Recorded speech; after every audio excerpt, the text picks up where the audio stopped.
Assalamualaikum warahmatullahi wabarakatuh.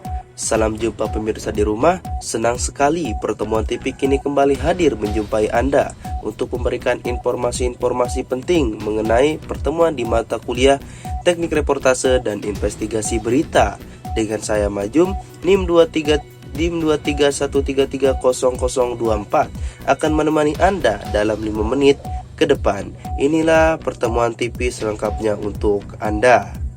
Nah, baik, pada pertemuan kali ini itu diawali dengan praktek terlebih dahulu. Seperti biasa, ini merupakan praktek teknik reportase dan investigasi berita yang dimana dibawakan oleh kelompok 7, yang dimana ini 2 kelompok terakhir di teknik reportase dan akan dilanjutkan oleh praktek-praktek berikutnya. Nah, kemudian setelah praktek banyak sekali saran-saran dan masukan-masukan bagi kelompok yang praktek.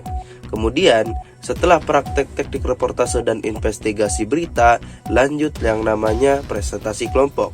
Nah, yang dimana kelompok kali ini dibawakan oleh kelompok 6 mengenai analisis proses dan unsur penulisan dan jurnalisme investigasi dari sifat, jenis dan tujuan hingga tahapan produksi. Nah, yang dimana ini merupakan dari kelompok 6. Nah, apa saja sifat dan jenis berita investigasi? Tentu saja berita investigasi merupakan bentuk jurnalisme yang menekankan proses pencarian dan pengungkapan fakta tersembunyi, yang dimana melalui riset mendalam, independensi tinggi, kemudian tanggung jawab sosial. Nah, jurnalisme investigasi merupakan usaha sistematis seorang wartawan untuk menggali informasi yang tersembunyi guna untuk membuka kebenaran publik yang sebelumnya tertutup oleh kepentingan tertentu. Dalam konteks Indonesia, jurnalisme ini menjadi salah satu bentuk perlawanan terhadap budaya diam atau culture of silence yang masih melekat dalam birokrasi dan politik kekuasaan. Kemudian ada sifat-sifat dari investigasi, yang mana sifat-sifat investigasi berita, kemudian jenis-jenis berita investigasi, kemudian ada perbandingan dengan bentuk jurnalisme lainnya. Kemudian ada juga tujuan penulisan dan struktur berita investigasi, yang dimana berita investigasi pada dasarnya bertujuan untuk mengungkap fakta yang sangat tersembunyi atau tidak mudah diakses publik. Misalnya praktik korupsi, kemudian penyalahgunaan wewenang, kemudian juga ada pelanggaran hak, dan ada juga kegagalan sistematik agar masyarakat mendapat informasi yang akurat. Nah, kemudian ada juga tahapan dan praproduksi dan pasca produksi.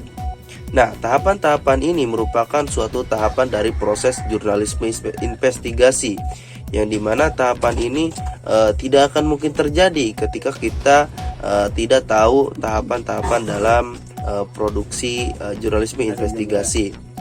Kemudian menjadi berita investigasi juga pada dasarnya itu bertujuan untuk mengungkap fakta yang sangat tersembunyi. Nah, mengapa begitu pemirsa di rumah? Karena ini tidak mudah diakses, publiknya sangat tertutup. Misalnya tadi itu praktek tersembunyi, kemudian praktek korupsi, kemudian pelaksanaan wewenang, dan pelanggaran hak atau kegagalan sistematik. Nah, agar apa? Agar masyarakat itu mendapatkan informasi yang akurat dan dapat menuntut akuntabilitas terhadap lembaga atau individu.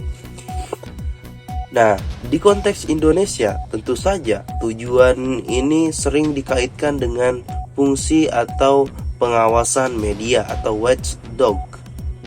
Nah, yang dimaksud dari pengawasan media yang menjadi alat merupakan suatu yang menjadi salah satu alat kontrol sosial untuk mendorong transparansi dan reformasi dari suatu kebijakan publik melalui bukti dokumenter dan fiksasi yang hati-hati.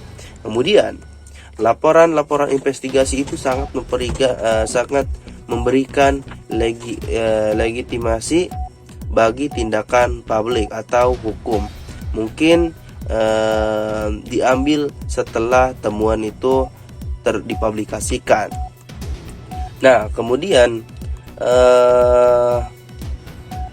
dalam konteks Indonesia, jurnalisme investigasi ini merupakan salah satu hal yang menjadi bentuk perlawanan terhadap budaya atau culture of silence yang masih melekat di dalam masyarakat.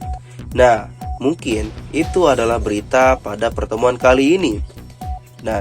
Dan pemirsa di rumah harus tetap stay tune untuk berita-berita selanjutnya di pertemuan mata kuliah Teknik Reportase dan Investigasi Berita. Wassalamualaikum warahmatullahi wabarakatuh.